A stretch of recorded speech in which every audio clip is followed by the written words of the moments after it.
Good evening, all of you. Today we will discuss about RTI Act 2009, Right to Education 2009.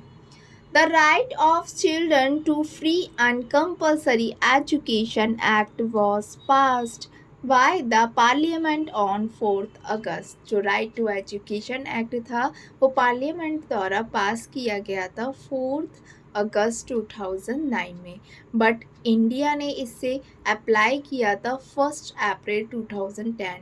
जो mostly competition exam होते हैं उसमें ये पूछा जाता है कि ये भारत में कब लागू हुआ था, तो ये भारत में लागू हुआ था 1 अप्रैल 2010 में।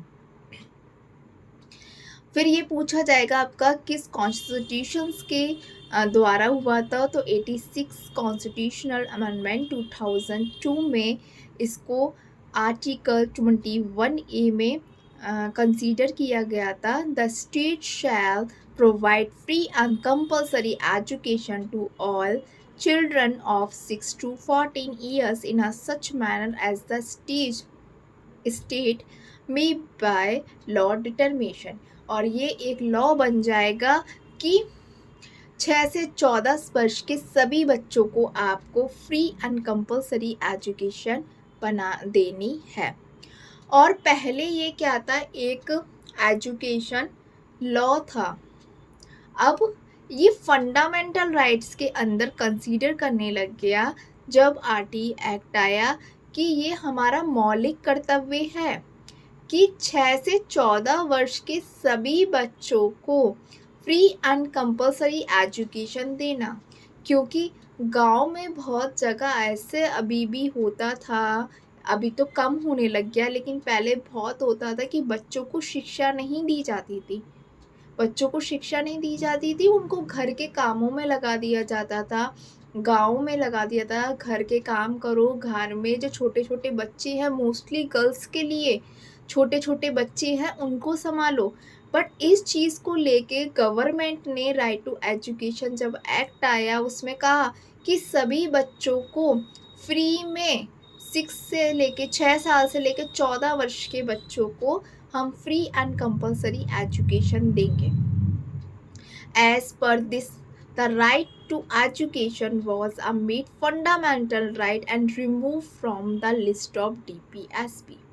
डीपीएसपी की लिस्ट से निकाल कर इसे फंडामेंटल राइट में डाल दिया। The act enforced all the state except Jammu and Kashmir in India. जब ये एक्ट आया तो 1 अप्रैल 2010 में सभी स्टेट में लागू किया गया, बल्कि जम्मू एंड कश्मीर को छोड़कर। देयर आर 7 चैप्टर, इसके अंदर 7 चैप्टर एंड 38 सेक्शंस है। डिसेबल चिल्ड्रन के लिए ये एज 6 to 18 है। ध्यान रखिए, आपसे क्वेश्चन ये भी पूछा जा सकता है कि डिसेबिलिटी जो चिल्ड्रन है, स्पेशल चिल्ड्रन है, उनके लिए एज क्या है, तो वो 6 to 18 है। The title of RTI Act incorporated word free and compulsory education। और जो RTI एक्ट का जो कह सकते हैं पंच लाइन कह सकते हैं आप, और स्लोगन कह सकते हैं free and compulsory education. It make provision for non admitted children to admitted to an age appropriate class.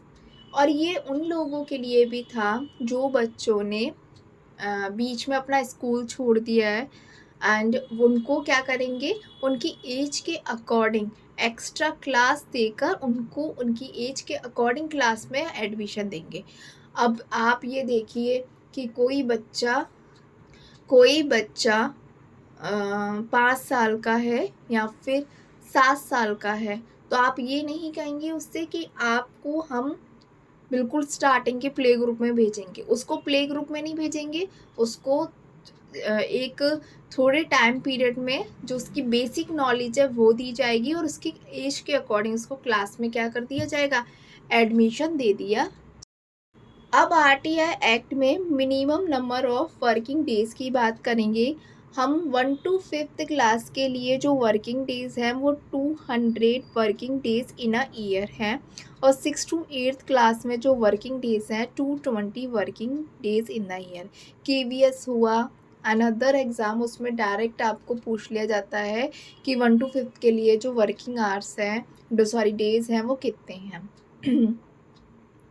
Minimum number of working hours per week for a teacher 45 hours है, और आपके जो एक वीक में working hours हैं वो कितने हैं 45। ये भी बहुत इम्पॉर्टेंट लाइन कह सकते हैं, पॉइंट कह सकते हैं, जो कि बहुत ज़्यादा एग्ज़ाम में आया हुआ है।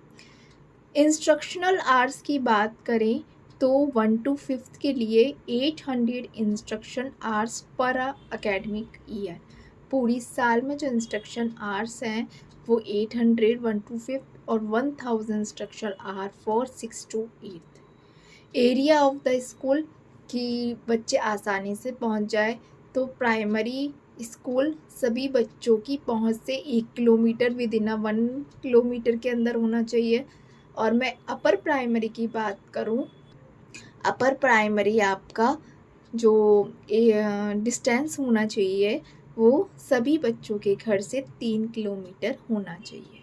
3 किलोमीटर के अंदर ही अंदर 6 to 8 एंड 1 किलोमीटर के अंदर ही अंदर 1 to 5th वाला, जिससे कि बच्चे आसानी से पहुंच जाएं।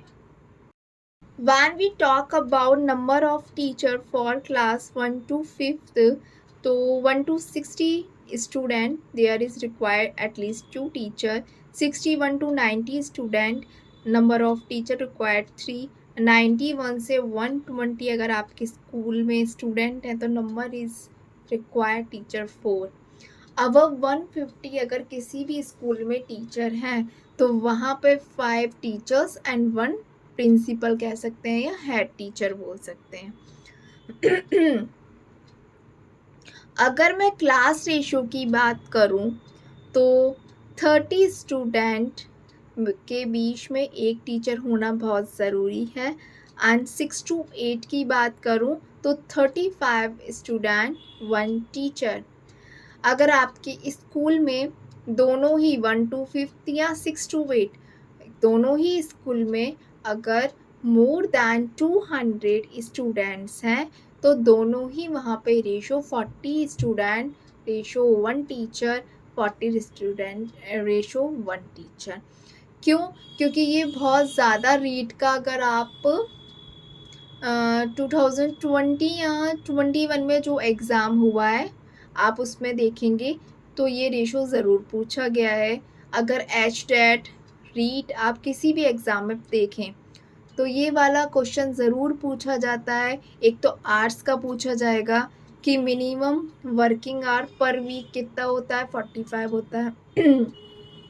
DSSB का अगर आप पेपर उठा के देखेंगे तो उसमें इसको इस तरीके से उन्होंने मोल्ड किया है कि प्रिपेयरिंग लेसन प्लान को कंसीडर करते हुए आपके जो मिनिमम वर्किंग आवर हैं वो कितना है, तो वो भी 45 है, क्योंकि 45 जो आवर्स हैं उसमें आपके लेसन प्लान से लेकर एक्टिविटी जो भी आप प्लान कर रहे हैं वो सब कंसीडर होगा 45 आवर्स में।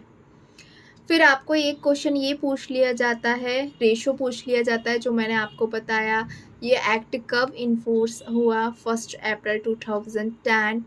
एंड आर्टिकल पूछा जाता है 21 ए आर्टिकल के अंदर ये प्रोविज़न है कि 6 to 14 year student free and compulsory education.